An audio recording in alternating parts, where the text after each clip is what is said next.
श्रील प्रभुपाद जी के पुस्तकों का कनेक्शन निश्चित रूप से श्रील परमात्मा से जरूर है। कल आपको याद हो मैंने आपको बोला था कि मैं चाहता हूं कि कभी नारद जी के दर्शन हो, तो मैं इसी अध्याय को पढ़ रहा था। तो एंड में लास्ट में प्रभुपाद लिखते हैं नारद जी युधिष्ठिर महाराज के आया करते थे। नारद जी शुद्ध भक्त हैं, और जो पढ़ी लास्ट लाइन इस पूरे अध्याय के आखिरी श्लोक में, जो व्यक्ति नारद जी को देखना चाहता है उसको नारद जी के पद चिन्हों पर चल के शुद्ध होना पड़ेगा। ऐसा लाइक इस ना ऐसे लेकर के थप्पड़ मार रहे हैं। तो नारद जी को देखना चाहता है, पहले नारद जी का अनुगामी हुआ है कि नहीं? मैंने कहा ओ ओ ओ ओ, just amazing. I finish the chapter और it was the last line. और अभी कल ही तो बात कर रहे थे, नारद जी को देखना चाहते हैं, नारद जी को देखना चाहते हैं तो नारद जी के चिन्हों पर चल करके पहले शुद्ध होना पड़ेगा अपने जीवन, तब तो देखेंगे ऐसे थे ना, ऐसे दिख जाएंगे। काफी अच्छा था, लेकिन बहुत बार ऐसा हो जाता है, आप कुछ चाहते हैं प्रभुपाद ग्रंथ से तुरंत मिल जाता है। ओके, हम लोग प्रथम स्कंद के 13वें अध्याय के 41 में से 43 श्लोक देखने का प्रयास करेंगे। That means 3 shlokas. आपने कल सुना था कि नारद जी से बड़ी विनम्रता से और शोकाकुल होकर के युधिष्ठिर महाराज ने पूछा था कि हम तो शोक के अपार समुद्र में डूब रहे हैं और आप इसको पार कराने वाले कर्णधार कैप्टन के समान है। तो ये स्थिति है। हम नारद जी ने जब ऐसा सुना, नारद जी ने क्या कहा, देखिए मेरे पीछे बोलिए। नारद उवाच। नारद उवाच। मैं इस शब्द के प्रोनाउंसिएशन में थोड़ा सा भ्रमित हूँ, थोड़ा इसकी आवाज कम कर दी तो बहुत। माँ कंचना है कि माँ कश्चना है? मैं समझ रहा हूँ माँ कश्चना होना चाहिए ना, कंचन है ना? कंचना। माँ कंचन शुचो राजन, मा कञ्चन शुचो राजन्, यदीश्वर वशं जगत्, यदीश्वरं वशं जगत्, लोकः सपालयस्येमे, लोकः सपालयस्ये मे, वहन्ति बलिमीशितुः, वहन्ति बलिमीशितुः, स संयुनक्ति भूतानि, स संयुनक्ति भूतानि, स एव वियुनक्ति च। स एव वियुनक्ति च। नारद उवाच। नारद उवाच। अस्ति नहीं। माँ कंचन शुचो राजन्, मा कञ्चन शुचो राजन्, यदीश्वर वशं जगत्, यदीश्वरं वशं जगत्, लोकः सपालयस्येमे, लोकः सपालयस्ये मे, वहन्ति बलिमीशितुः, वहन्ति बलिमीशितुः, स संयुनक्ति भूतानि, स संयुनक्ति भूतानि, स एव वियुनक्ति च। स एव वियुनक्ति च।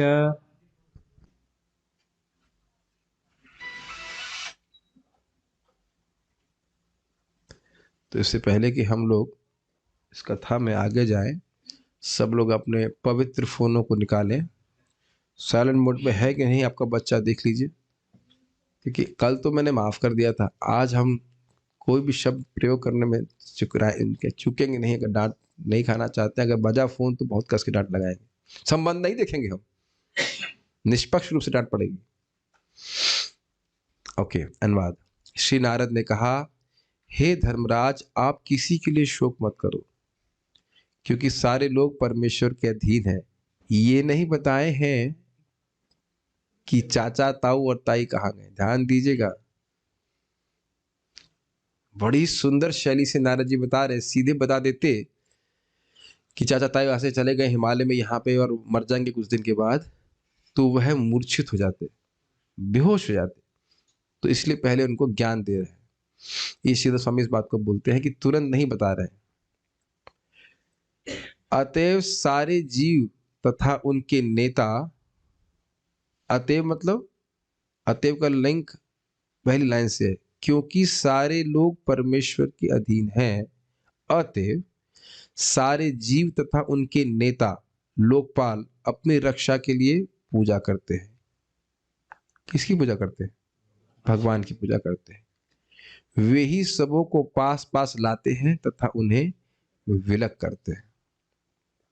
जैसे आप देखिए, बादल को बादलों को हवा साथ लेके आती है और बादल को हवा दूर कर देती है, हवा दिखाई नहीं पड़ती है। पास आते दूर होते क्या दिखाई पड़ते हैं? बादल। बहुत अच्छा श्लोक है ये। और यह श्लोक अपने जीवन में हम एकदम देख सकते हैं। अन्वय पहले देखिए, नारद वाचा बड़ा स्पष्ट है। नारद जी ने कहा, राजन, कौन राजन? युधिष्ठिर महाराज, हे राजा आप कंचन, पता नहीं कश्चना नहीं होगा, कश शा होता है, कंचना किसी के लिए भी, मां शुचः, मां मतलब नहीं, शुचः मतलब शोक, शोक नहीं करो। यत मतलब यस, क्योंकि जगत ईश्वरम वशम, ये यह संसार भगवान के वश में है। वर्तते सप्लाई किया, वर्तते संस्कृत में तो है नहीं, नहीं है। यदि ईश्वरम जगत ऐसे लिखा है तो वर्तते सप्लाई किया गया है पूरा करने के लिए। अब अगर जगत ईश्वर के वश में है तो हम शोक क्यों ना करें? जो हमसे प्रिय हैं वो दूर चले गए हैं, उनसे उनके लिए क्यों ना शोक करें?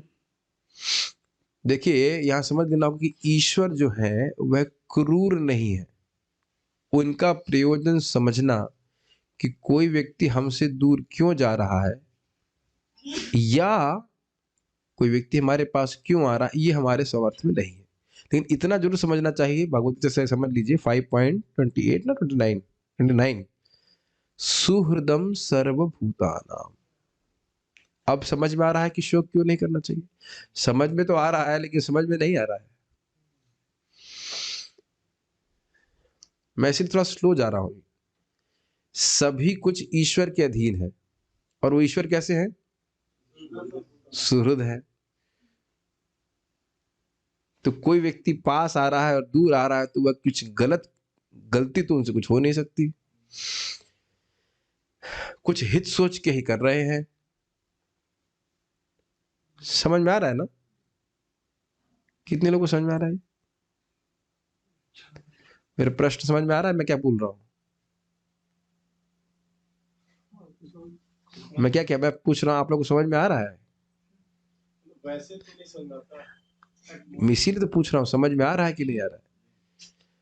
अपने ही जीवन में देखिए कि बहुत सारे प्रिय लोग जो हमें तथाकथित रूप से प्रिय लगते थे वो हमसे दूर चले जाते हैं। और ऐसा भी नहीं कि लड़के जाते हैं, जस्ट टाइम फैक्टर। जैसे सुदामा से मिल ही नहीं पाया, मेरा बहुत अच्छा मित्र है, फोन पे भी बात नहीं होती, व्हाट्सएप भी बात नहीं। समुद्र से कितना प्रेम था हमारा, बहुत अच्छा, गया तो गया, वापस ही नहीं आया। समुद्र प्रभु कितने अच्छे डिवोटी, आज तक कभी पलट के जवाब नहीं दिया, कितना प्रेम से सबके लिए खाना बनाते, सब कुछ करना में प्रभु को देखो ना, बीमार पड़ गए, वो भी हमारे आश्रम में नहीं रह पा रहे। अमरनाथ प्रभु है कि नहीं, वो भी काल के प्रभाव की ओर चले गए, वो बीमार है। Yes, C, is it not? क्या करना में को झगड़ा है? हमारा कोई झगड़ा नहीं। काल के इतना प्रबल काल है, देखो यहाँ एकदम हमारे पास में रहते हुए उनको मंदिर से इधर नहीं आ पा रहे, जिस भी कारण से बीमार हैं, जो भी कारण है। और एक छोटे छोटे एग्जाम्पल दे रहा हूँ मैं से, तो जीवन में कितने सारे एग्जाम्पल है। कोई व्यक्ति शरीर ही छूट जाता है, कोई दूर चला जाता है। अब इसके हमको सर्कमस्टेंशियली सुख दुख हो सकता है। तो अब एक और इस पे विचार के, शोक क्यों ना करें? जब आप कंट्रोल में है ही नहीं तो शोक करना क्या मतलब हुआ? जब उसका आना भी कंट्रोल में नहीं था, जाना भी कंट्रोल में नहीं है, तो शोक क्यों करेंगे? बार बार जब ऐसे श्लोक आप सुनते हैं ना, तो कहीं कहीं ऐसा लगने लगेगा, बोध होने लग जाएगा कि हम लोगों को निष्ठुर होने की शिक्षा दी जा रही है। ये नहीं बोला जा रहा है कि आपका, मान लीजिए कोई व्यक्ति आपके पास में है, मान लो किसी कष्ट में है, दुख में है, तो आप क्या शोक करना है, ये नहीं बोला जा रहा है। मान लो आपका पुत्र है या माँ है, जो कोई भी है, वो कष्ट में है, तो ऐसा था ना कि दवा नहीं दी जाएगी। लेकिन अब अगर मान लो उनका शरीर छूटना ही है, तब क्या कर लेंगे आप? और अब आप छोड़िए ये बात, शादी करने के बाद आजकल जमाने में 2 साल तक पत्नी दूर रहेगी पति से। तो मुझे एक डिवोटी बता रहे थे, जैसे शादी हुई फिर कोरोना लग गया, उसके बाद वो ऑस्ट्रेलिया चले गए, ना इधर से जा सकते ना वहां से आ सकते। अब समझ में आया? झूठी बात नहीं बोल रहा, एकदम सच्ची बात बोल रहा हूँ। कोई पति पत्नी का झगड़ा नहीं हुआ, लेकिन अब कोरोना काल लग गया तो वो ऑस्ट्रेलिया में रह गए, इधर रह गए। ऐसे बहुत बार हुआ होगा, इज इट नॉट? बहुत लोग संग हुआ होगा, फंस रहे। तो सब भगवान के अधीन है। मैं फिर से उदाहरण दूंगा, जैसे बादल की क्या कोई स्वतंत्र सत्ता होती है आकाश में? जहां आकाश में हवा लेके जा रही है, हवा लेके जा रहा है। कुछ कहना चाह रहे थे, मैं कि पूछिए अगर पूछना चाहते हैं। बहुत गंभीर बात है कि शोक कैसे करेंगे, क्या करेंगे शोक करके? युधिष्ठिर महाराज सोच रहे थे यह शोक करके कि मेरे अपराधों की वजह से वो दुखी होकर के जंगल चले गए, है ना? बल्कि वो बात तो थी ही नहीं, पहली बात तो ये, और तुम्हारे कंट्रोल में नहीं है, ये कहना चाहते हैं युधिष्ठिर महाराज।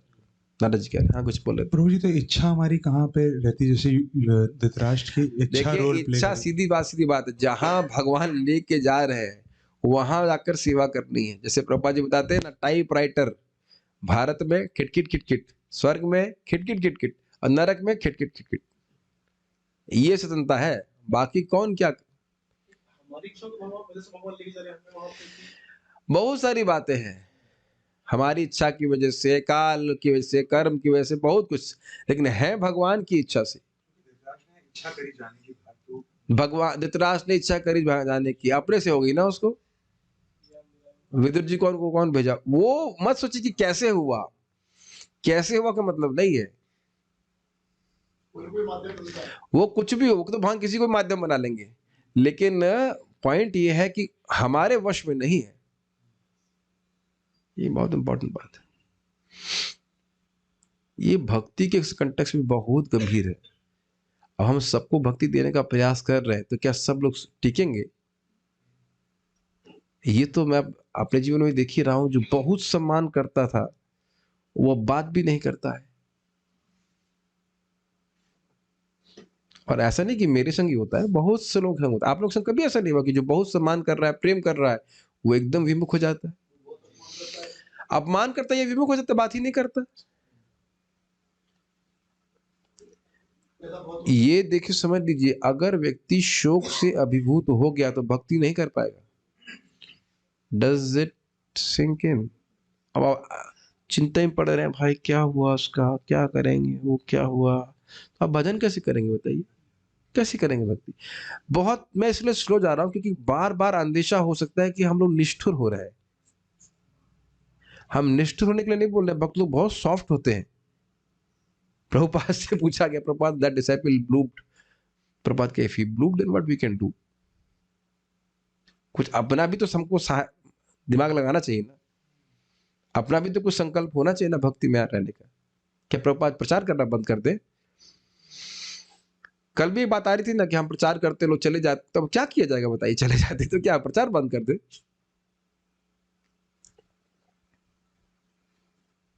ठीक है, ये समझ में आया? सब कुछ भगवान के अधीन है।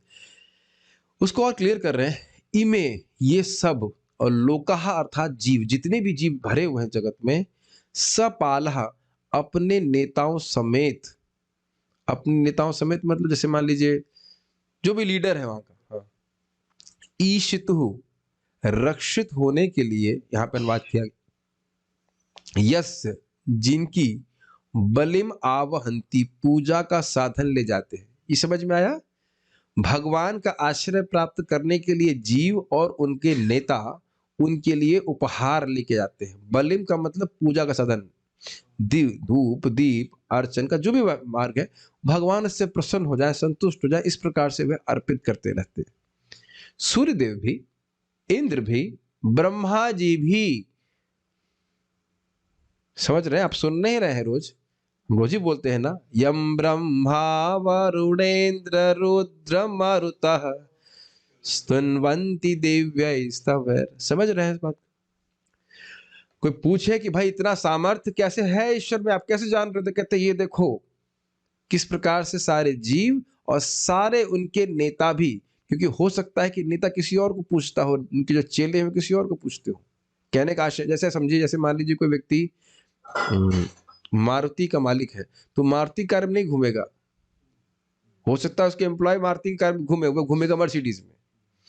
तो हो सकता हो कि नेता किसी और गुप्त और उच्चतम व्यक्ति की पूजा करता है और नीचे वाले कुछ और की पूजा करते हैं। कहते हैं नहीं, जो चेले भी है और नेता सब मिलकर भगवान की पूजा, सब उन्हीं के आश्रित है। मतलब कोई उनसे स्वतंत्र नहीं है, ये कहने का अर्थ है। ऐसा नहीं कि जो लोग हैं, जीव है, वह स्वतंत्र नहीं हो और जो नेता है वो स्वतंत्र हो भगवान से। कोई भगवान से स्वतंत्र नहीं। आप लोगों ने ऐसा नहीं देखा होगा, ऐसा देखा होगा, हमने तो देखा है इंडोनेशिया में विशेष रूप से। प्राय प्राय हर दिन क्या कोई पूजा होती रहती है और दो माता जी होंगी और कुछ टोकरी में कुछ फल कुछ फूल लेके किसी देवता की पूजा करने के लिए जा रही होती। आप लोगों ने देखा हो, यहाँ पे फेस्टिवल में होता है, नवरात्रि में अब होगा तो पूजा का लेकर के, ये जैसे आप देखेंगे वहां पे कांवर उठाते हैं, कांवर उठा करके ले जाते हैं तो वो शिव जी को अर्पित करने के लिए जाते हैं। तो उसी अर्थ में कह रहे हैं कि बलिम आवहंती, मतलब भगवान की पूजा करने के लिए सामान लेके जाते हैं, भगवान को अर्पित करते हैं। किस लिए? ईशितुम, अपनी रक्षा के लिए, हमारी सुरक्षा हो जाए। मतलब जो बड़े से बड़ा व्यक्ति है, जो तथाकथित दूर से दूसरों को आश्रय देने में समर्थ है, वह भी भगवान की पूजा करता है। हम सुन चुके हैं संबंध में 11वां स्कंद का श्लोक है वो, उपास्य अमरोत्तमय, जो अमरों में उत्तम है उनके द्वारा भी भगवान कृष्ण उपास्य है। ठीक है। सह, वह, और एवं मतलब ही, मतलब उनके अलावा और कोई नहीं। सह एव, वही, भूतानी अर्थात जीवों को, संयुनक्ति, तो बड़ा स्पष्ट है, पास लाते हैं। स एव व्युनक्ति च, और वे ही उनको अलग करते हैं। हमारे एडिटर साहब को बड़ी दिक्कत हो रही थी कि चा बाद में लगाया, भाई ये हिंदी नहीं है। वो कह रहे हैं और वहां पे है और चा यहाँ है। वो संस्कृत में चा कहीं भी आगे पीछे कर दीजिए, कैसा इसको आप जो है चा को इधर लगाइए, स एव चा व्युनक्ति। अरे वो हिंदी की तरह नहीं चलता है। चा को इधर भी लगा सकते, चा उधर भी लगा सकते। स एव विनक्ति च, भाई तब तुम करने वाले ही नहीं हो तो शोक क्यों कर रहे हो? ये समझ में आ रहा है कि युधिष्ठिर महाराज शोक क्यों कर रहे थे? क्या कारण था बताइए, कुछ याद आ रहा है?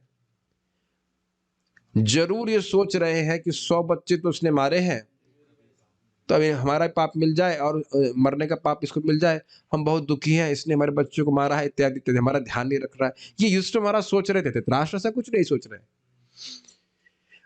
दुखी तो होंगे, इस वजह से महल नहीं छोड़ रहे। ठीक है ना? तो और आप जानते हैं कि विदुर जी तुरंत वापस नहीं आ गए थे महाभारत के युद्ध के बाद, काफी साल के बाद आए थे। तो काफी साल तक धृतराष्ट्र महाराज रहे होंगे, स्वाभाविक सी बात है। तो ये श्लोक समझ में आ रहा है? संस्कृत देखिएगा। नारद वाच, नारद जी ने कहा, मां कंचना शुचो राजन, हे राजन किसी के लिए भी आप शोक ना करें। क्यों भाई? यद ईश्वरम वशम जगत, क्योंकि पूरा जगत ईश्वर के वश में है। वो ईश्वर कैसे हैं, क्या स्वरूप है उनका, किस तरह से दिखते हैं, क्या शक्ति? तो कहते हैं लोका सपाला यस्य इमे वहंती बलम ईशितु।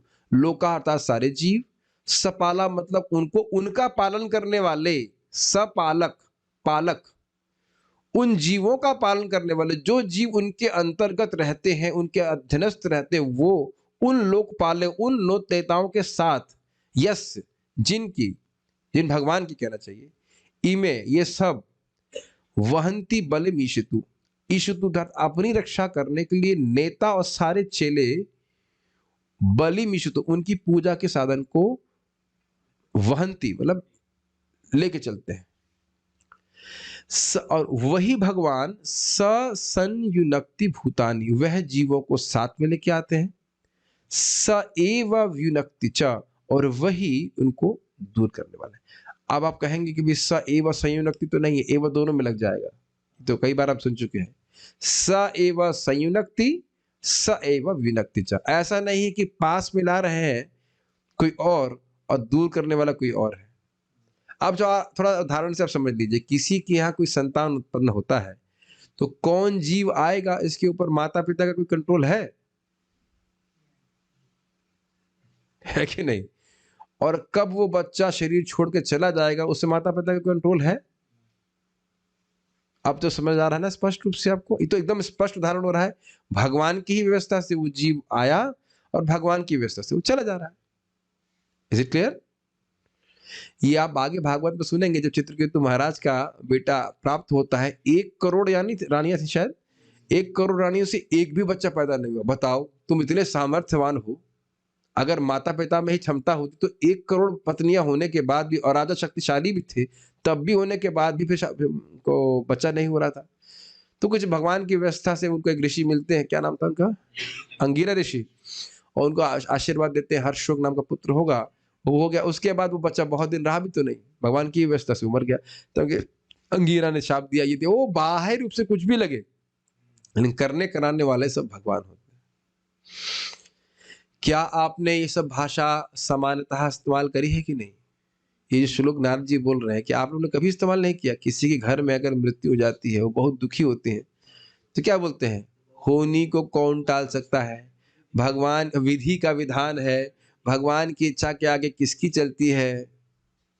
उसी तरह से समझा रहे हैं, ठीक है। श्रीधरी, नारद जी ने सोचा कि यदि मैं सारी घटना ठीक ठीक बतलाता हूं, होना चाहिए, थोड़ी स्पेलिंग मिस्टेक है, तब तो युधिष्ठिर महाराज प्रारंभ में ही मूर्छित होकर गिर जाएंगे। जहां बता दिया कि धृतराष्ट्र जी जंगल में चले गए हैं, तो वो वहीं मूर्छित हो जाएंगे, बात ही कुछ नहीं हो पाएगी, तो अभी नहीं बता रहे। अतएव सर्वप्रथम वे उनके शोक को शांत करते हुए कह रहे हैं कि सारा जगत परमात्मा के अधीन है। और कुछ कुछ आपको याद हो तो इसी तरह से भीष्मदेव भी सांत्वना दिए थे, सर्वम कालम कृतम मन्ये इत्यादि इत्यादि इत्यादि। तुम अपने आप को मत मानो कि तुम्हारी वजह से ये युद्ध हुआ है, ये ड्रामा तुम सेट नहीं किए हो।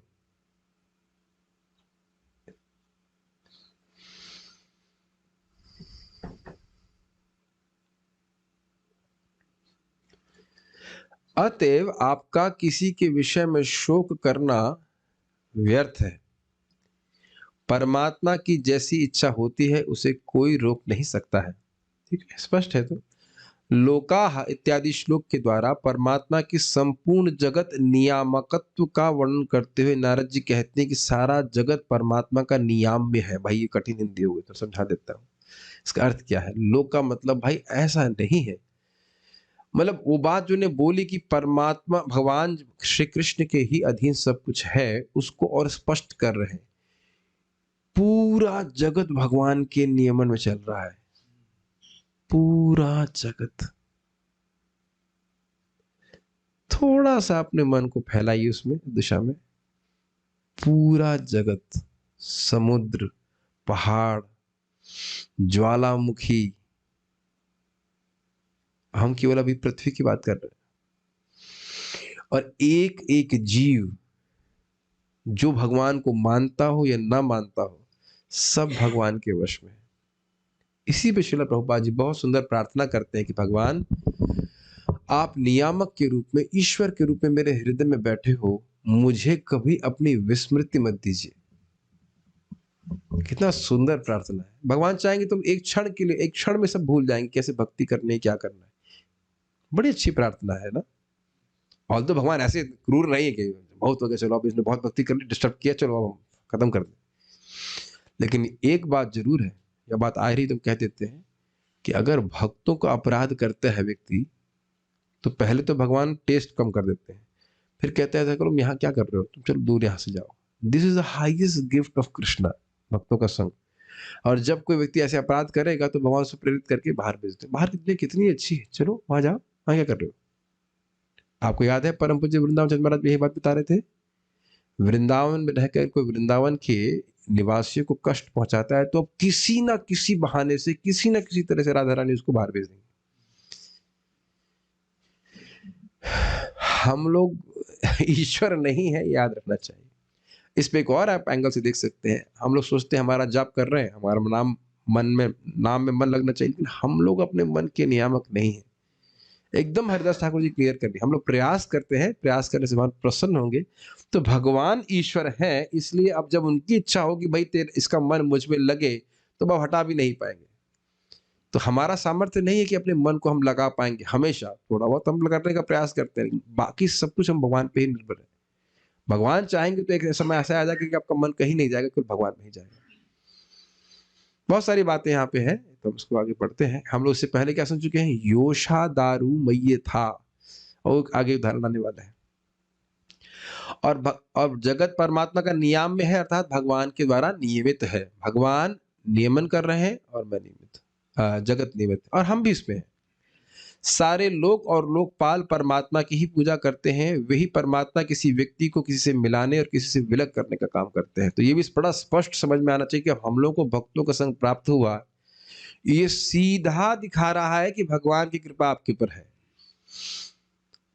नहीं तो आप लोग देखते ही होंगे, जब आप लोग दिल्ली कहीं जाएं या बाहर कहीं देखने जाएं, कितने लोग अभी भी भटक रहे हैं ना, absorbed in the material life, dream like situation,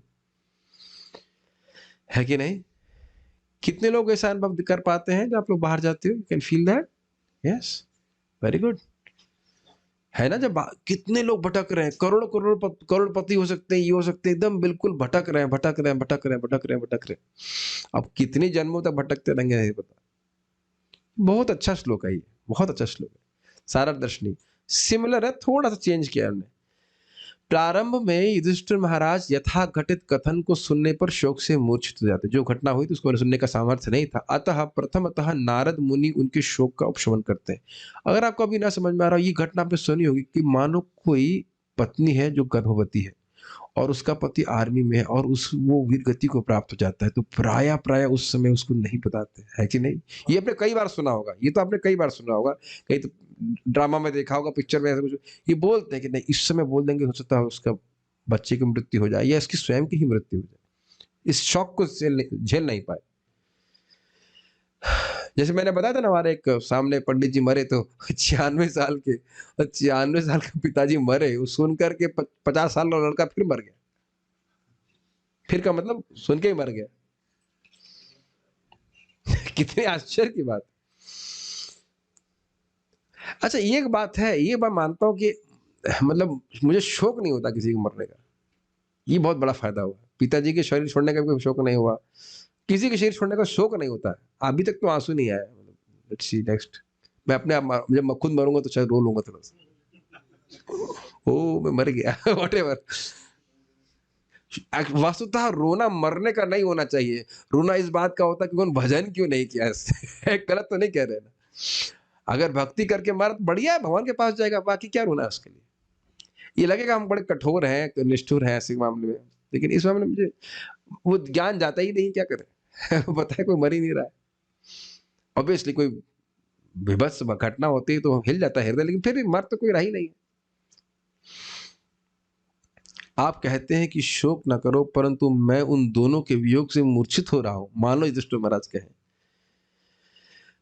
तो उस पे नारद जी कहते हैं, इसका प्रतिकार नहीं किया जा सकता, क्योंकि संयोग तथा वियोग ईश्वर के अधीन है, ये अर्थ है। इसको एक और उदाहरण समझिए। परम पूज्य गौर कृष्ण महाराज बड़े विनोद में कहा करते थे कि भाई देखो ना, क्षमा कीजिएगा, वृंदावन चंद्र महाराज समझा रहे थे, कह रहे थे कि भाई अगर आप जाम में फंसे हैं और गाली देना शुरू कीजिए, आप जाम खुल जाता जल्दी, है ना? गाली देने से जाम खुल जाता है ना, और नहीं देने से? दोनों ही परिस्थिति में गाली देने से और नहीं देने से खुलता तो नहीं है। और गाली देने से क्या हुआ, हम खुद ही अपने आप को और दुख में डाल रहे हैं। ये सब श्लोक सुन तो रहे और मेरी भाषा भी समझ में आ रही है, लेकिन उसको हजम करना बहुत मुश्किल है।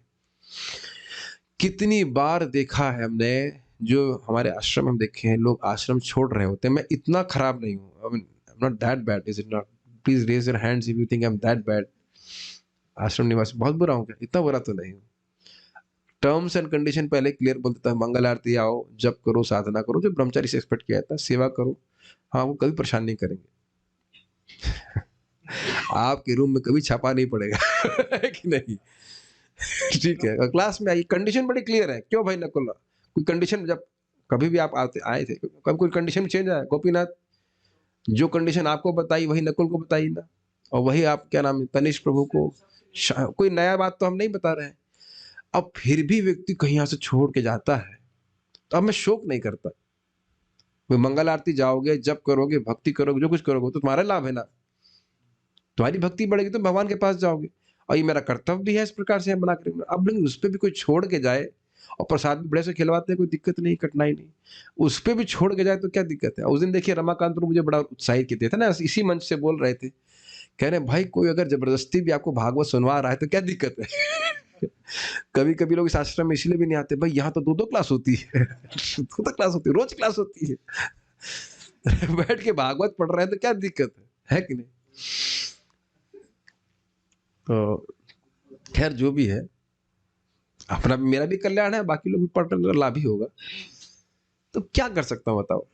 वो क्या नाम था उसका, बता रहा जो मर गया ब्रह्मचारी हमारा, नाम भूल गया, राजीव, राजीव का नाम था, राजीव नाम था ना। अच्छा खासा लड़का, 3 मिनट की बढ़िया माला करता है, एक दिन भी इसको मैं डांटा नहीं, एक भी दिन मुझे याद नहीं इसको भी डांटा हूँ। बहुत फर्स्ट क्लास सेवा कर रहा है। वो घर भाग गया नाई बनने के लिए, पहली बार भागा, फिर लौट के आया, फिर भागा, फिर वापस आने का मौका नहीं हुआ, मर गया। क्या बताओ, क्या कर सकते हैं इसमें? अपना तो इतना, जब खुद ही विवेक नहीं है तो अब क्या किया जा सकता है बताइए, है कि नहीं?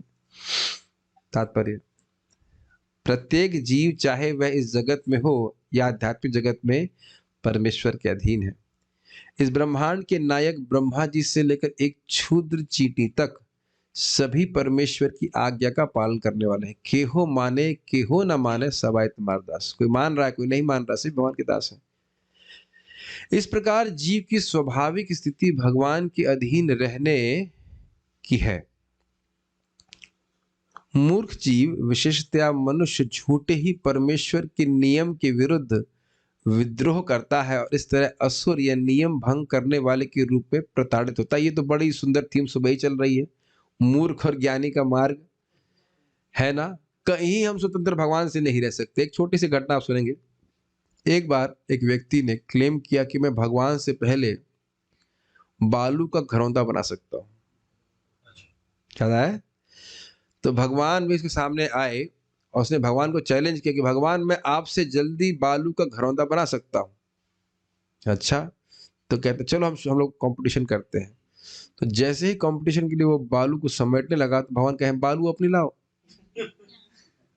सुने ही कथा, बालू अपनी लेके आना। अब क्या करेगा? समझ में आया नहीं आया आपको? सब कुछ तो भगवान का है, ठाकुर जी का है, तुम्हारी क्षमता भी भगवान से आ रही है, तुम भगवान को चैलेंज करने बैठे हो। समझ आया ना? बालू अपनी लेके आओ।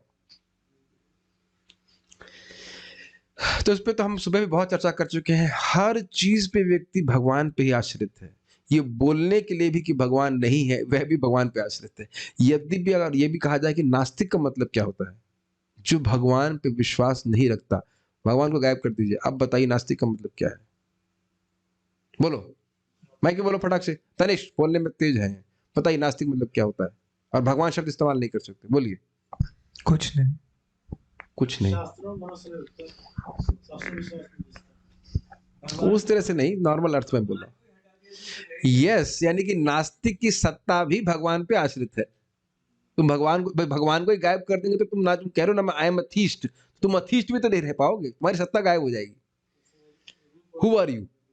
आई am an atheist, why? I don't believe in, so you depend on God also.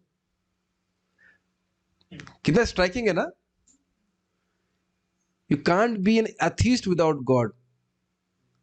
आप नास्तिक नहीं हो सकते जब तक भगवान पे विश्वास ना करें, है ना? अगली बार कोई इस प्रकार से बोले नास्तिक तो उड़ा दीजिएगा। क्या विचारशीलता है भक्तों की, देखिए सुंदर। झूठे ही पर है, जब तुम भाई नियमित हो उनके द्वारा, तो उन पे आश्रित हो, तो जबरदस्ती क्यों झगड़ा कर रहे हो उनसे? और झगड़ा करके जाओगे कहां? बचोगे तो हो नहीं, पिटाई होगी माया के द्वारा। यही तो बार बार हम सुबह भी प्रभात के ग्रंथों में से ही सीख रहे हैं। क्यों पिटना चाहते हैं? कोई भी जीव परमेश्वर की आज्ञा से किसी विशेष स्थिति को प्राप्त होता है। Beautiful point. धन है, बल है, सौंदर्य है, प्रभाव है, तेज है, जो कुछ भी है भगवान के अंश के द्वारा ही। भगवान की हल्की सी एक महक कह लीजिए, हल्का सा बस एक शक्ति का कुछ झलक है जो हमको प्राप्त हो रहा है, हम कुछ कर पा रहे हैं, और तभी तक कर पा रहे हैं जब तक भगवान की इच्छा है। एक दिन जो कार्य हमारे लिए बाएं हाथ का खेल था, वो दोनों हाथों का खेल भी नहीं हो पाएगा। हमने आंखों से देखा किस प्रकार से एक स्टेप उठाना भी भारी हो जाता है। अहंकार नहीं करना चाहिए, और जब तक वो सामर्थ्य है भगवान की सेवा में उसको लगाना चाहिए, ठीक है? और वह परमेश्वर या उनके अधिकृत दूत के आदेश द्वारा किसी अन्य पद पर बिठाया जाता है। कितना सुंदर बात है ना? ये कथा आप जानते ही हैं कि इंद्र बैठे हुए थे, कितना इंटरेस्टिंग है। इंद्र बैठे हुए हैं, सबके द्वारा उनका गुणगान हो रहा है, और इतने में एक व्यक्ति आते हैं जो गीता के 18वें अध्याय के उन 5 श्लोकों का पारायण करते थे रोज, जिनको हम नहीं बताएंगे। तो तुरंत इंद्र को उठा करके नीचे फेंक दिया और उसको बिठा दिया इंद्र पद पे। तो देखने में इंद्र अपने आप को बहुत बड़ा ईश्वर मानेंगे, लेकिन देखो एक क्षण में सब कुछ चेंज हो जाता है। आज आप थोड़ा सा विचार कीजिए, अमेरिका आज से 500-700 साल पहले जब भी इसमें जब इंग्लैंड के लोग आए थे, या जब भी विदेशी लोग आए थे, केवल आदिवासियों का समूह वाला स्थान था कि नहीं? मेरी बात समझ रहे हैं? वहां तक केवल आदिवासी लोग रहते थे। कोई कल्पना कर सकता है कि विश्व का सुपर पावर हो जाएगा वो? और यह भी वो नहीं समझ पा रहे कि एक दिन वो नेस्तनाबूद भी हो सकता है। कोई व्यक्ति यहाँ नेस्तनाबूद नहीं, विनाश हो जाता है। ये भी नहीं समझ में आ रहा होता कि आपने कथा जानते होंगे, एक यूरोप में एक जगह था, शहर था, उसका नाम पॉम्पिस, पॉम्पिस बोलते शायद, पॉम्पिस। ऐसे ही लोग बैठे हुए थे ऑब्वियसली। हाँ, पॉम्पिस ही नाम है ना, पॉम्पेई, पॉम्पेई, पॉम्पेई, हाँ। तो वो लोग भी ऐसे ही बिल्कुल खूब मजे से बात करते, ऑब्वियसली ऐसे नहीं बात कर रहे थे, वो भागवतम पे नहीं चर्चा कर रहे थे, लेकिन ऐसे ही अपना जीवन बीता रहे थे बढ़िया से शहर में। और वहीं का वेसुवियस नाम का एक ज्वालामुखी फटा, और बस उस रात में सब दब गए। उसी समय एक व्यक्ति नहीं बचा, पूरा का पूरा शहर ऐसे समाप्त हो गया। और जब उसका एक्सकेवेशन हुआ तो ऐसे ही दिखाई पड़े लोग, मान लो कोई डांस कर रहा है तो ऐसे का ऐसे ही दबा रह गया, दबा रह गई, ये रह गया, जो भी रहा हो। कोई मान लो ऐसे ग्लास पी रहा, पानी पी रहा है, वही समाप्त। That's quite amazing. इतनी बड़ी घटना होने के बाद भी लोग समझ नहीं पाते। टाइटैनिक तो जानते ही आप, this is a ship which even the God can not sink. ये ऐसा नाव है जिसको भगवान भी डुबो नहीं सकते। भगवान ने कहा अच्छा मैं पहली बार में डुबो देता हूं। देख रहे हैं कैसे भगवान तोड़ रहे हैं हमारा अहंकार।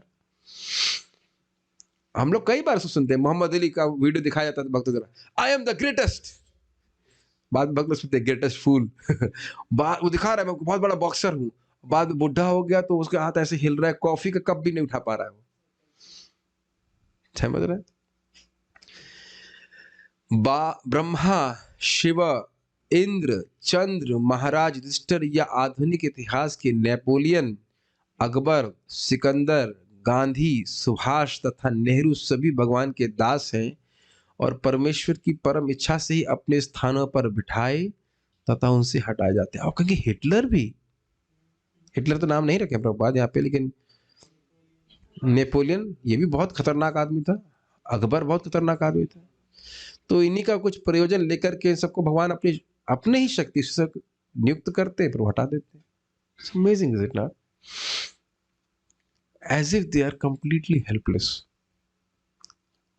इनमें से कोई भी स्वतंत्र नहीं है।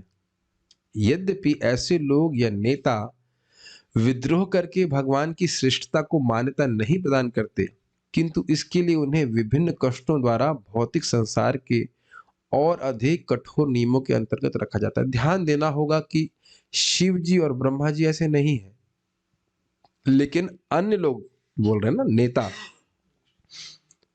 हाँ, युधिष्ठिर महाराज भी नहीं, कहने का आशय यह है कि ब्रह्मा जी, शिव जी और अन्य लोग जो देवता है वह तो भगवान के शरण में है, लेकिन ये जो तथाकथित नेता है ये भगवान की शरण में नहीं है, और इस कारण से अब और यह प्रकृति के नियमों में फंसते चले जा रहे हैं। ये बात समझ में आ रही है? अतः जो मूर्ख व्यक्ति होगा वही कहता है कि ईश्वर नहीं है। महाराज युधिष्ठिर को इस कटु सत्य के प्रति आश्वस्त किया जा रहा था, क्योंकि वे अपने चाचाओं तथा ताई के सहसा चले जाने से अत्यधिक व्याकुल थे। काफी रुचिकर बात है, मैं पहले भी आप लोगों का ध्यान आकृष्ट किया था कि राजा कहाँ के हैं? पूरे विश्व के। कितना सामर्थ्य होगा, लेकिन देखो क्या ईश्वर की व्यवस्था है कि अपने ही चाचा और ताई और ताऊ का कहाँ चले गए नहीं मालूम चला। अब तो कुछ क्लियर हो रहा है कि अब कंट्रोलर कौन है, नियामक कौन है, ये समझ रहे हैं ना बात? हम शायद समझ नहीं पा रहे हैं। यहां देखिए जगत में आप जानते हो कि अगर कोई लड़का भाग जाए या कुछ भी हो, किसी को पकड़ना हो तो पुलिस वाले चाहे तो पकड़ लेते हैं, और फिर भी इतना सामर्थ्य नहीं जितना युधिष्ठिर महाराज का सामर्थ्य था, लेकिन नहीं समझ पाए। महाराज धृतराष्ट्र को यह स्थिति अपने पूर्व कर्मों के अनुसार प्राप्त हुई थी। बहुत अच्छी तरह से प्रभुपाद क्लियर कर रहे हैं। अब तो एकदम से कहते हैं ना, एकदम दूध का दूध और पानी का पानी। बहुत ध्यान से सुनिए इस बात को। वे भूतकाल में तमाम कष्ट भोग चुके थे या सुख पा चुके थे, लेकिन सौभाग्य से उन्हें विदुर जैसा छोटा भाई प्राप्त हुआ था और उन्होंने उनके उपदेश से मोक्ष प्राप्त करने के लिए इस संसार के सारे खातों को बंद करके गृह त्याग कर दिया था। इंग्लिश में क्या बहुत अच्छा शब्द प्रभुपाद इस्तेमाल करते हैं, क्लोजिंग ऑल अकाउंट्स। ब्यूटीफुल, बहुत सुंदर, बहुत सुंदर। प्रभुपाद जी का तात्पर्य का स्टाइल ही बहुत अलग है।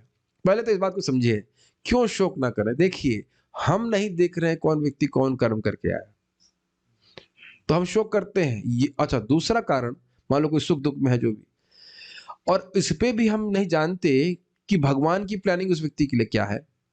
ये तो कोई नहीं जानता। धृतराष्ट्र के बारे में क्या नाम से अभी तक तो एटलीस्ट युधिष्ठिर महाराज नहीं जान रहे कि उन पर कितना बड़ा उपकार हुआ। वो शोक कर रहे हैं कि उनके 100 बच्चे मारे गए। ठीक, क्या उनको ये बात पता है कि कई 100 जन्म पहले उन्होंने एक सांप नहीं, एक चिड़िया के 100 बच्चे थे, वो बधिक थे, और उन्होंने, हमने भक्तों से सुना, पढ़े नहीं उसको, कि पूछे थे किसी को, मुझे अपने 100 बच्चे की मृत्यु क्यों देखनी पड़ी? तो उनको कौन, शायद व्यासदेव शायद बताए थे, मैं एकदम ठीक से याद नहीं आ रहा, लेकिन कोई महान सिद्ध पुरुष बताया कि आप 100 जन्म पहले, हाँ हंस बता रहे, कोई हंस को चिड़िया जो भी रहा, चिड़िया के 100 बच्चे थे, उनके आंखों के सामने आपने उनको मारा था। तो उस पाप का भाग मतलब भोगने के लिए आपको, आपके भी सामने 100 बच्चे मारे जाने चाहिए थे। पुत्र प्राप्त करने के लिए पुण्य होना चाहिए, तो आपको 100 जन्म लगे पुण्य ऐसा इकट्ठा करें कि 100 पुत्र हो, और फिर उसको भोगने के लिए कि 100 बच्चे आपके सामने मारे जाए, आपके सामने मतलब आपके समक्ष मारे जाए। ये बात है। अब इतना कौन देख रहा है? Does it make sense? तो अनादि सिद्धम अनंतम चेत। अब कर्मों का हिसाब किताब क्या है? भक्ति तो किए नहीं जो कर्म नष्ट हो जाए। तो भगवान तो अब सब देख रहे हैं ना, पिछले जन्म में क्या किया उसने, क्या किया, कैसे करके किया। लेकिन अब कुछ भाग्य भी, सौभाग्य भी था कि विदुर जी जैसा भाई मिला। ये समझ में आ रहा है ना, दुख क्यों प्राप्त हुआ। वो तो हम महात्माओं से सुने, हम उसको पढ़े नहीं जानते, लेकिन ये बात सत्य है, बहुत से भक्तों से सुनाई बात। और सुख, अच्छा सुख भी एक तरह से कुछ समय तक मिला, विश्व के राजा बने कि नहीं मिले, उसमें भी देखिए दुख मिला कि माँ उनकी आंख न बंद करती तो वो अंधे नहीं होते। देख रहे हैं जीवन में कैसे मिश्रित, कभी सुख कभी दुख कभी इत्यादि मिल रहा है। Does it make sense? मैं एक बात को बोल रहा था कि अभी आप सोचते नहीं कि कुछ लोग क ख ग भी नहीं पढ़ पाते और अब इतने बुद्धिमान हैं। अब क्यों इतने बुद्धिमान हो, ये प्रश्न कभी नहीं करते। और वो क्यों नहीं है, आप देखते हैं कि नहीं। तो कुछ लोग सिंपल कार्य भी नहीं कर पाते। तो ये सब भगवान के द्वारा हो रहा है। और उसके बाद कह रहे हैं कि देखो ये सब कुछ हुआ नहीं हुआ, ये तो सारा खाना खाता बंद हुआ। समझ रहे ना, खाता डेबिट क्रेडिट, हमारे ऑडिटर तो समझ ही रहे होंगे। डेबिट मतलब दुख और क्रेडिट मतलब सुख। तो कहीं कुछ पैसा मिल रहा है तो सुख मिल रहा है, या कुछ मिल रहा है पॉजिटिव कुछ नेगेटिव, तो पॉजिटिव नेगेटिव करते करते खाता के एंड में कुछ नेगेटिव कुछ पॉजिटिव, कुछ नेगेटिव पॉजिटिव। तो कह रहे हैं नहीं, अब ये सारा नेगेटिव डेबिट क्रेडिट खत्म करो, सुख दुख का सारा हिसाब खत्म करोगे, भगवान की शरण को प्राप्त होगी। इसीलिए प्रभुपाद यहाँ पे अंत में कह रहे हैं बहुत अच्छा बात कि मोक्ष प्राप्त करने के लिए इस संसार के सारे खातों को बंद करके गृह त्याग कर दिया। कितना सुंदर शब्द है। अकाउंट खुला हुआ है तो कुछ डालेंगे, कुछ आएगा, कुछ खर्च होगा, है ना। अब उससे उसको तिलांजलि दे करके आप कुछ नहीं, भगवान का भजन करके भगवान के पास जाएंगे। यह भी क्यों हुआ? भगवान की व्यवस्था से। अब ये तो अभी तो युधिष्ठिर महाराज नहीं जान रहे ना, इसलिए दुखी हैं। बाह्य रूप से युधिष्ठिर महाराज के लिए शोक की स्थिति है, लेकिन आप जान रहे हैं वास्तविक रूप से बहुत अच्छा हुआ। अब सब लोग चुपचाप ऐसे, कुछ समझ में नहीं आ रहा है। बाह्य रूप से युधिष्ठिर महाराज के कार्य के अनुसार बहुत खराब हुआ, अंधे हैं, बुढ़े हैं, क्या करेंगे। और कुछ समय थोड़े दिन तपस्या करके भगवान के पास चले जाएंगे तो अच्छा हुआ ना। नहीं समझ पा रहे हैं। तो अच्छा बुरा का निर्णय करने का सामर्थ्य हमारे पास नहीं है। हम तो कुछ ही चीज, अगर यही नहीं समझ में आ रहा है तो देखिए जब भीष्मदेव शरीर छोड़े थे तो सब लोग शांत हो गए थे, कुछ समय के लिए थोड़े शोक से अभिभूत हो गए थे। लेकिन हम लोग जान रहे हैं, शास्त्रों ने बताया है कि वो तो भगवान के पास चले गए।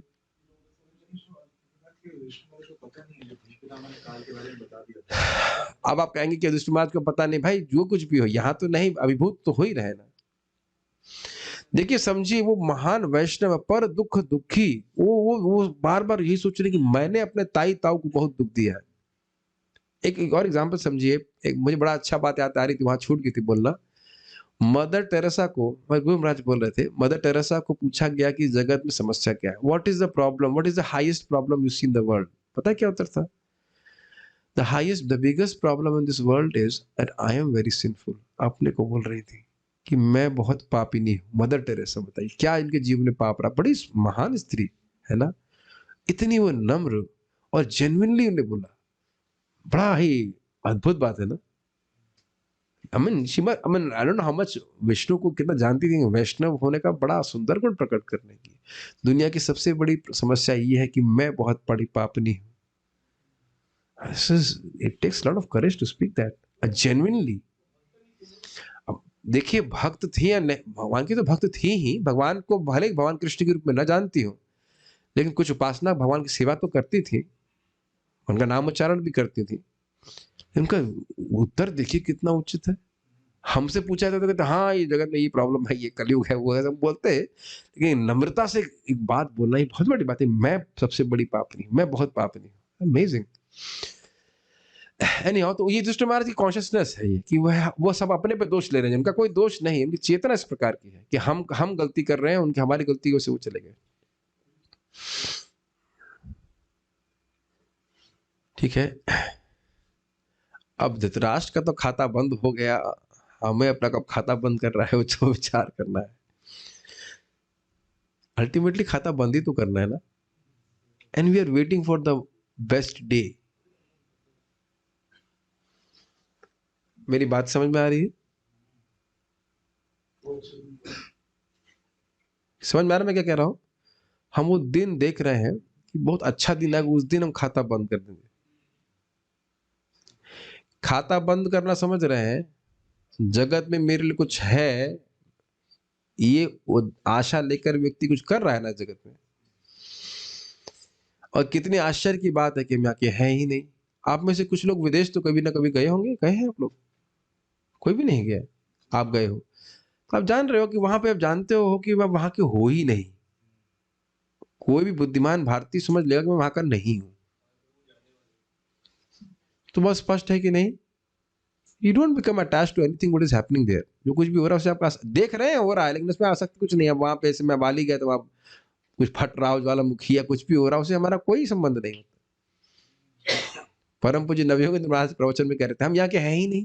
बड़े बड़े नेचुरल, हम यहाँ के हैं ही नहीं, हम चिंता करने की जरूरत क्या है। बड़े बलराम हॉल में क्लास दे रहे थे, हम लोग यहाँ पे है ही नहीं, तुम चिंता क्यों कर रहे हो, भजन करो, तुम यहाँ के है ही नहीं, ना है यहाँ के है ना यहाँ रहना है। सन्यासी लोग इसी प्रकार की बात बोल रहे, बड़ा अच्छा लगा, यहाँ के है ही नहीं, कूल टाइम, हम है ही नहीं। और यही महाप्रभु कहते हैं, ने छे औषधि माया नसीबार लागी, हरि नाम महामंत्र लाओ तुमी मागी, भजी बोलिया ऐसे संसार भीतरे, भूलिया रहिले तुम्हें अविद्या भोरे। तुम इस जगत में आए क्या प्रॉमिस करके कि मैं लॉलीपॉप खाऊंगा? नहीं, भजन करूंगा, लेकिन भूल गए। क्यों भूल गए? अविद्या से भर गए। एक भी व्यक्ति यहाँ पे जो उपस्थित है और जो कोई भी सुन रहा है, जो कोई भी वो यहाँ का है नहीं। अब बताइए हम कितना प्लान करके चल रहे हैं। अब देखिए हम कितने खाते खोलना चाहते हैं।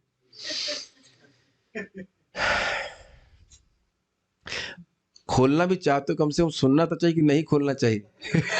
कि नहीं? और एक बात ध्यान रखिए, बहुत अच्छा है, मैं शायद आज यही तात्पर्य पढ़ पाऊंगा। खाता मतलब उसमें इन्वेस्ट करेंगे, है ना? आप समझ में आएगा ना? कोई दूसरा नहीं करेगा, आप ही को इन्वेस्ट करना होगा। अब इस पे एक छोटी सी कहानी याद आ रही, बहुत अच्छी कहानी। एक बार एक व्यक्ति हर महीने, रिकरिंग बोलते हैं, रिकरिंग, हर महीने डिपॉजिट करता बैंक अकाउंट में पैसा, 1000 जो भी पैसा जमा करता, उससे बुढ़ापे में बहुत काम आएगा।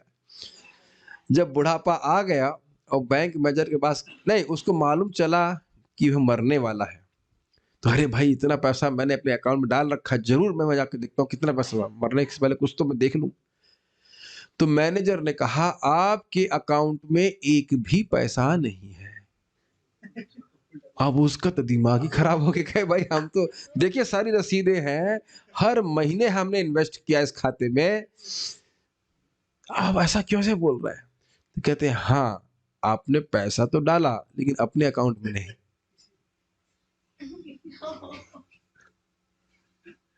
समझ में आया?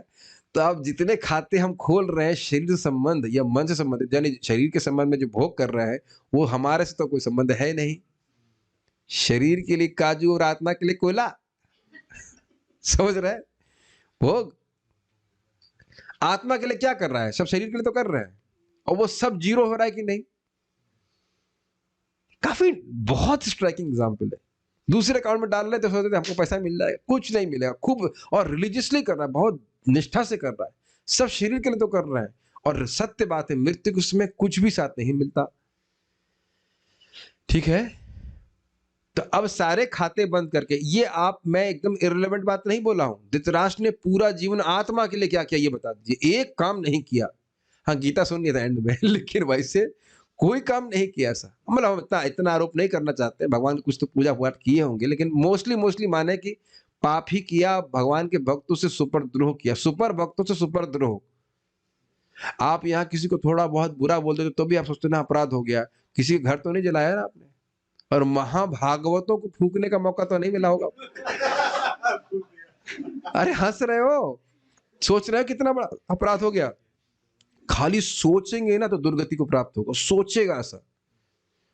आप मैं ऐसा बोलूंगा तो बड़ा मतलब भयानक हो जाएगा, लेकिन सोचिए कि कोई महाभागवत है, केवल उसके बारे में सोचा है कि हम उसको अहित कर देंगे, बस वही बैंड बज जाएगा।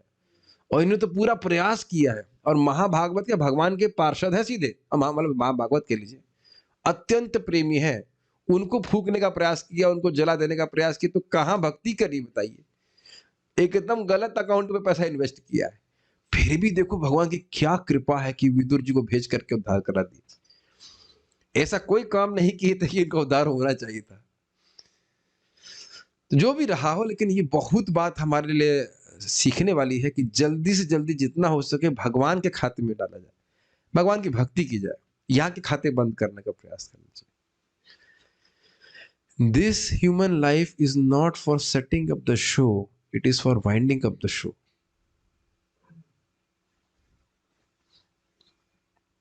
सामान्यतया कोई किसी योजना से अपने सुख तथा दुख के प्रभाव को बदल नहीं सकता। भाई श्रील प्रभुपाद की जय। एक एक लाइन अद्भुत है। हमारी ना जितने सपने हैं भौतिक जगत के, उसको प्रभुपाद से मतलब क्या अपने बूट मार रहे हैं, सीधे मुंह पे बूट मार रहे हैं। कितनी योजना जीव बनाता है भाई, ये करेंगे, घर बनाएंगे, वो होगा, सुंदर पत्नी आएगी, प्यारे प्यारे बच्चे होंगे, और वो होगा, और ये होगा, और वो होगा, और वो हो सकता है वो ट्रैप में फंस रहा हो जो उसको सबसे अधिक दुख में देने वाले हो। मैं एक थोड़ा सा खराब बात बोलना चाहता हूँ। मान लो किसी की बड़ी सुंदर पत्नी है, बच्चा भी हो गया, और बाद में पता चला कि उसका बॉयफ्रेंड भी है, तब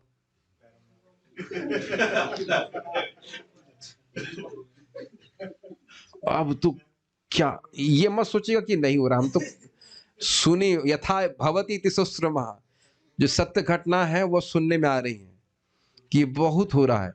और यहां तक कि ये नॉर्मल मान रही पत्नी की बॉयफ्रेंड तो एक दो होने ही चाहिए, एक नहीं दो भी होने चाहिए भाई। हम तो वो पता है क्या होगा उस पति का, और उल्टा भी उधर से भी हाँ बता रहे पति को मार भी देती है। ये तो भागवत में प्रभुपाद जी बताते हैं, एक जगह तात्पर्य में लिखते हैं कि पति को मार भी सकती है।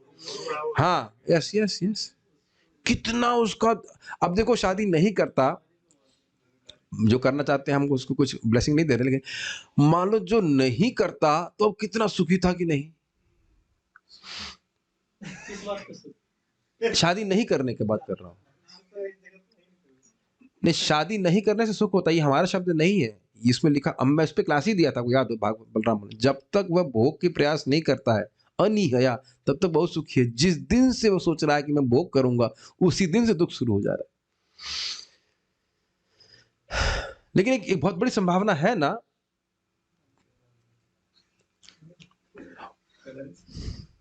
हम किसी को कन्विंस डी कन्विंस नहीं कर रहे हैं। जगह तो सुख है नहीं, कोई शादी जगत में सुख नहीं है, लेकिन दुख तब तक नहीं जब तक भोग का प्रयास नहीं कर रहे हो। जगत में सुख नहीं है, लेकिन वहां स्पष्ट प्रहलाद महाराज बोल रहे हैं उसी दिन से दुख शुरू हो जाता है जिस दिन सुख प्राप्त करने का प्रयास कर रहे हैं। बैचलर रह करके शादी से दुख से बचने का प्रयास कर रहे हैं। कन्विंस मत कीजिए, शास्त्र में आप प्रहलाद महाराज से झगड़ा नहीं कर सकते। मेरा कहना सुख तो कहीं भी नहीं है, शादी करे ना करे शादी कर क्यों कर रहा है? तपस्या करने के लिए, इंद्रिय संयम करने के लिए, तपो दिव्यम पुत्र का सतम करने के लिए। करदम मुनि की तरह, हाँ करदम मुनि की तरह एक बार टांग पे खड़ा होकर दिखा दो। करदम मुनि। ये भाई हमारा सिद्धांत नहीं है। ये प्रहलाद महाराज बोले थे समझ में, जिस दिन से व्यक्ति भोग प्राप्ति का प्रयास शुरू करता है उसी दिन से उसका दुख शुरू होता है। जब तक नहीं करता है शांति में पड़ता है। खूब प्रवचन सुन लीजिए ना प्रहलाद महाराज। भाई देखो थ्योरी नहीं समझ में आ रही तो आप एक्सपेरिमेंट लैब में चलाया कैसे कर सकते हैं।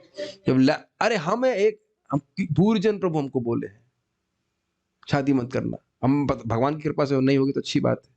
पंचकोड़ा प्रभु बोले, नाम रख रहा हूँ, पंचकोड़ा प्रभु बोले, सनक सनातन प्रभु बोले, कौन नहीं बोल रहा है। और ये व्यक्ति आके रो रहे थे हमारे सामने, भाई नहीं करना बिल्कुल भी, आशीर्वाद दे रहा हूं आपकी नहीं हो। हमने कहा और दीजिए। एक व्यक्ति अब झंझट पे झंझट है। मैं खाली देखो मैं उसकी बात नहीं कर रहा हूं, मैं खाली नहीं बोल रहा हूं कि व्यक्ति सोच रहा है, प्लान बना रहा है कि ये व्यवस्था करके मैं सुखी हो जाऊंगा, हो नहीं रहा है। ये बात बोली जा रही। हम अभी हाँ ये बात नहीं बोल रहे शादी करो या नहीं करो, हम दिस वेरी बोरिंग टॉपिक, सो जो करना करे, वो मतलब नहीं है। जहां आप प्लानिंग कर रहे हो कि हम इस प्लानिंग से करके सुखी हो जाएंगे, कभी होने वाले नहीं इस जगत में। हाँ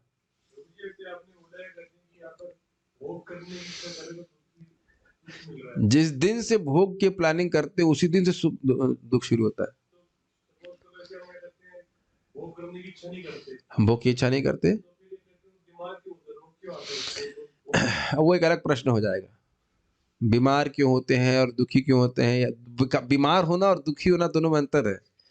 बीमार होगा इसका अर्थ ये नहीं कि दुखी होगा, वो एक अलग कहानी, तो हम उसको उधर भी टच नहीं करेंगे, क्लास के बाद में समय मिलेगा तो करेंगे, ठीक है। अभी भी आप नहीं समझ पा रहे तो इसलिए आपको और किसी बात नहीं समझ। धृतराष्ट्र की तो देख रहे हैं कितना प्लानिंग किए सुखी होने का, ये बता दीजिए आप। अभी नहीं समझ में आ रहा ना आप लोग को? धृतराष्ट्र की कितनी योजना बनाई कि इनको मार दें, ये कर दें, वो कर दें, सुखी हो पाए? नहीं हो पाए ना। इस दुनिया में भी आप देख लीजिए, जो लोग भी भक्ति नहीं कर रहे थे, जिनके पास धन था, खूब प्लानिंग कर रहे थे कि ना धन कमा लेंगे। क्यों? मेरे को प्रभाव करता था, अच्छा बिजनेस चल रहा था कि नहीं, अभी भी चल ही रहा है, मैं समझ रहा हूँ ठीक ठाक। अन्य लोग भी, आप लोग के पास भी ठीक ठाक धन था कि नहीं, अभी भी है, तो धन कमा के सुखी हो गए? बता दीजिए। मैं तो साक्षात पूछा हूँ, क्या नाम था, रत्ना माता जी था, कुछ तो नाम था, रत्ना माता जी था।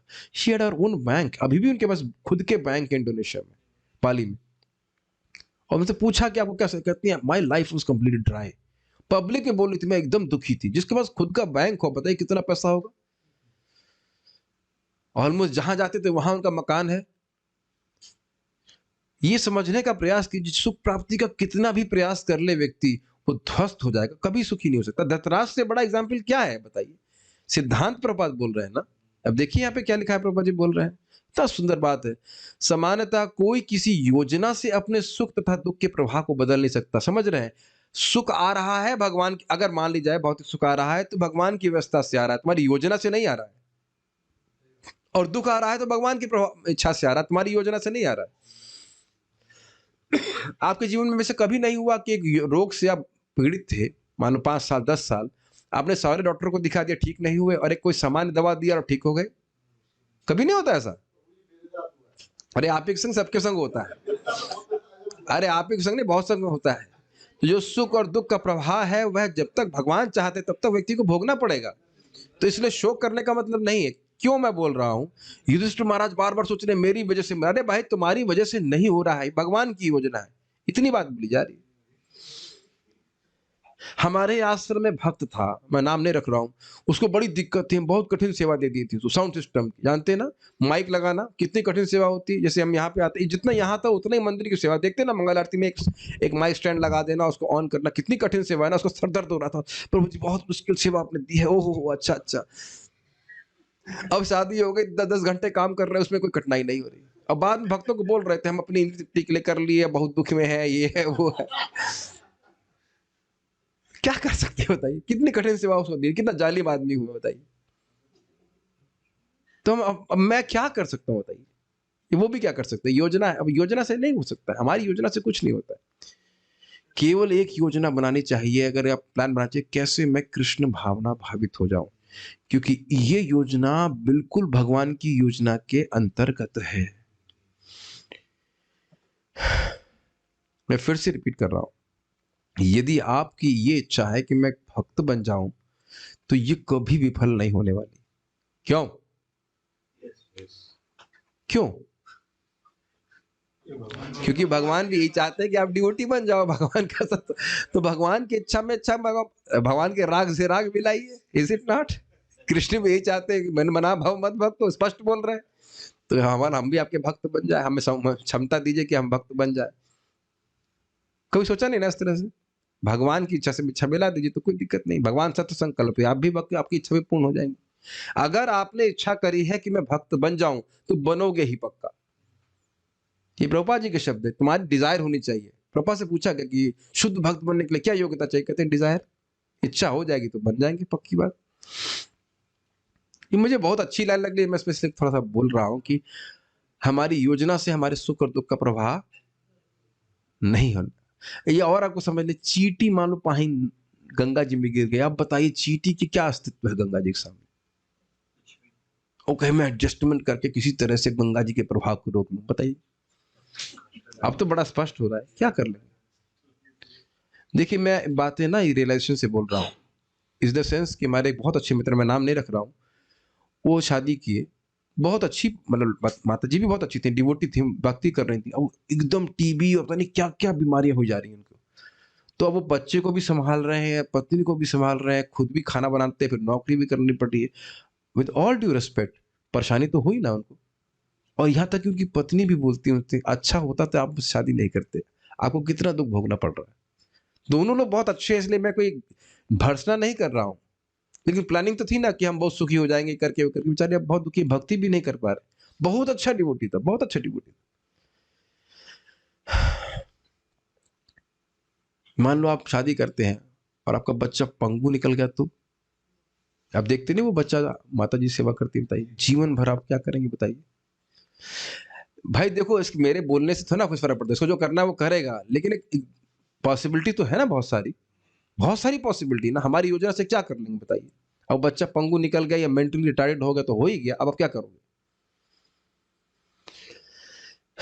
हर एक को काल के सूक्ष्म प्रबंध के अंतर्गत उन्हें उसी रूप में ग्रहण करना होता है। उनका प्रतिरोध करने से कोई लाभ नहीं होता। न सुख का दुख, सुख भी आ रहा है, दुख भी आ रहा है, उसको ऑब्जर्व कर कैसे देखना चाहिए। अच्छा पॉइंट आ रहा है, सुख और दुख आए, हमारा कंट्रोल तो है नहीं, तो हमें देखना कैसे चाहिए। तो आपने जो प्रश्न किया था उसका उत्तर मैं दूंगा। आज हम इसी एक श्लोक को लेकर फिर हम रुक जाएंगे, बहुत अच्छा श्लोक है।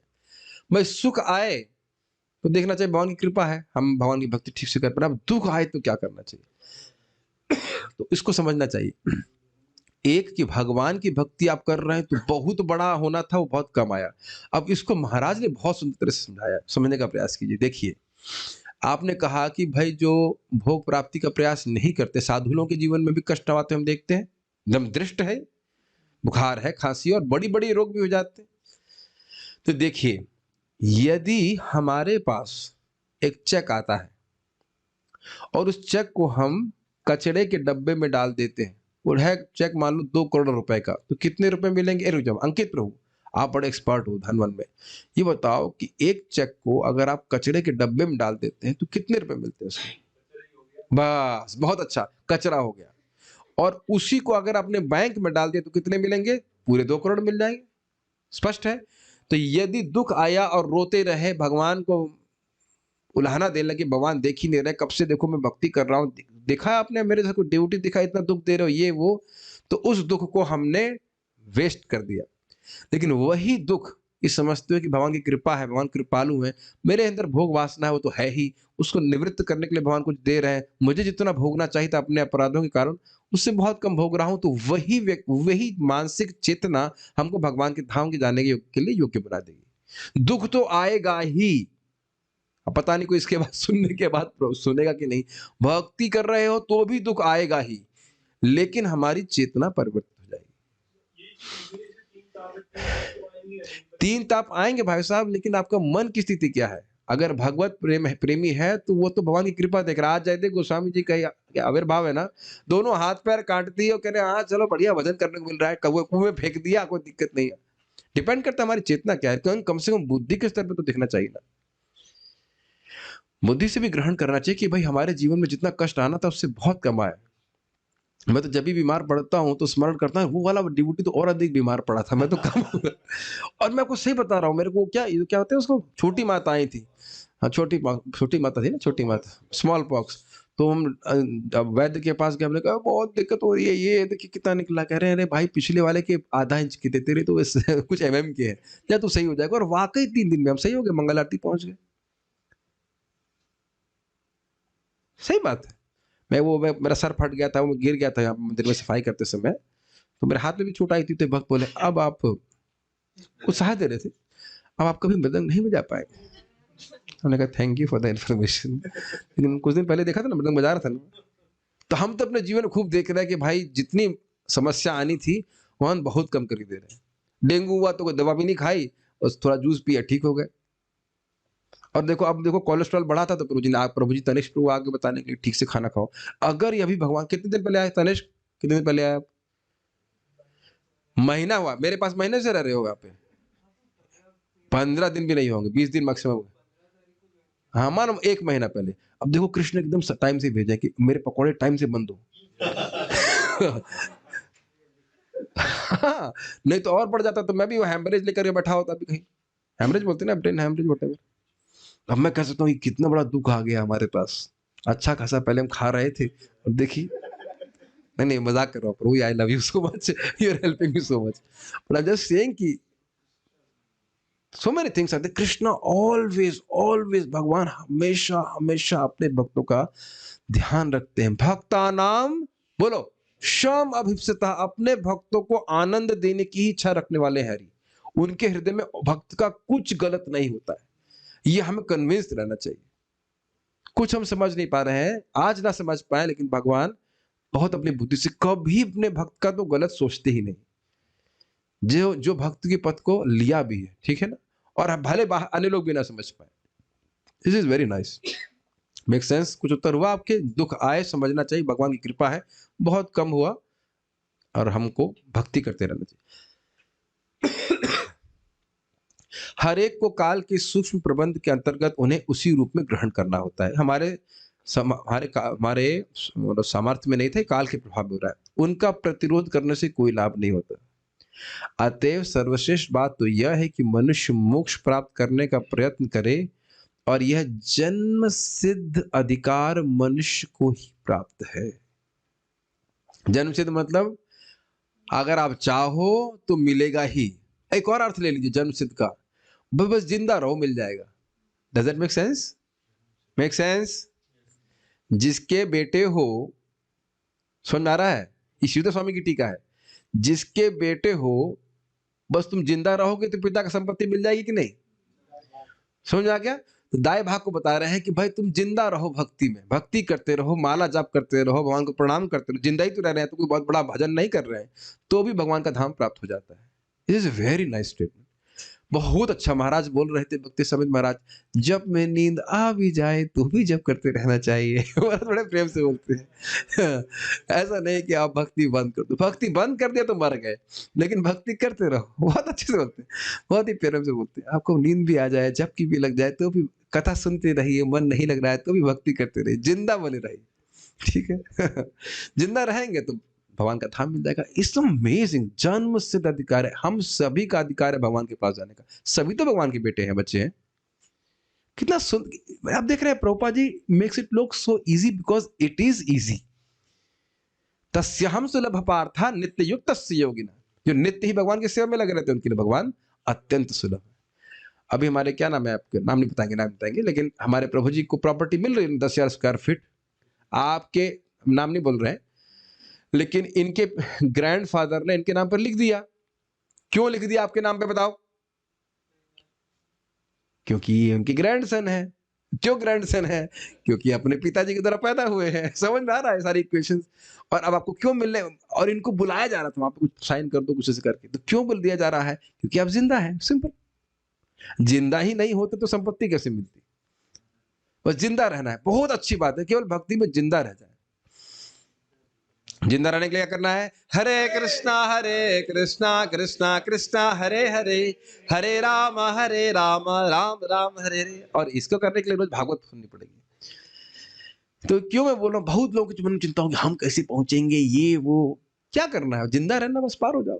Krishna will bring you back, क्योंकि उसके मन तथा बुद्धि अत्यंत विकसित होते हैं। हमारे, हम समझ पा रहे हैं Bhagavat, it's not, don't take it easy. महाराज बड़ा अच्छा बोलते हैं, वृंदावन के सबसे वरिष्ठ और अनुभवी बंदर को भी भागवत कथा में नहीं बिठा सकते है कि नहीं? लेकिन छोटे बच्चे को बिठाएंगे भागवत में तो समझ आ जाएगा उसको। मैं आज भी वो पोलिंग कर रहे थे कि भाई आप छठवीं क्लास में भी ये बात बोली जाती तो कुछ कुछ समझ में आता आपको? ये मनुष्य जीवन का लाभ है। मनुष्य जीवन में मोक्ष लाभ के लिए मनुष्य को ही विभिन्न वैदिक आदेश उपलब्ध हैं, अन्य किसी को नहीं। जो कोई उन्नत बुद्धि के इस सुअवसर का दुरुपयोग करता है वह अधम है, और उसे इसी जीवन में या भविष्य में विभिन्न प्रकार के कष्ट मिलते हैं। यही तरीका है जिससे भगवान सब पर नियंत्रण रखते हैं। अब 8 बज गया, आज हम यहीं रुकेंगे। श्लोक बहुत अच्छा था, काफी व्याख्या भी हो गई। अब भगवान किस प्रकार से सबको नियंत्रण में रखते हैं उसको हम कल भगवान ने चाहा तो 2 श्लोकों में देंगे। बहुत सुंदर उदाहरण है, आप उसको पढ़ के आएंगे तो और भी अच्छा रहेगा। समझ में आया? आज यहाँ बात हुई थी कि आप कहीं किसी को शोक मत कीजिए, भगवान सबको भगवान के अधीन है। उसको समझाने के लिए 2 दृष्टांत देंगे 2 श्लोकों में, उसको हम कल देखेंगे। यहाँ कोई किसी का प्रश्न है या कोई कमेंट है तो मैं देख लेता हूँ। ओके, ठीक है। तो सब भक्त, ओके। सो महेश प्रभु का, मुकुंद सेवनी माता जी का प्रश्न है। ओके माता जी।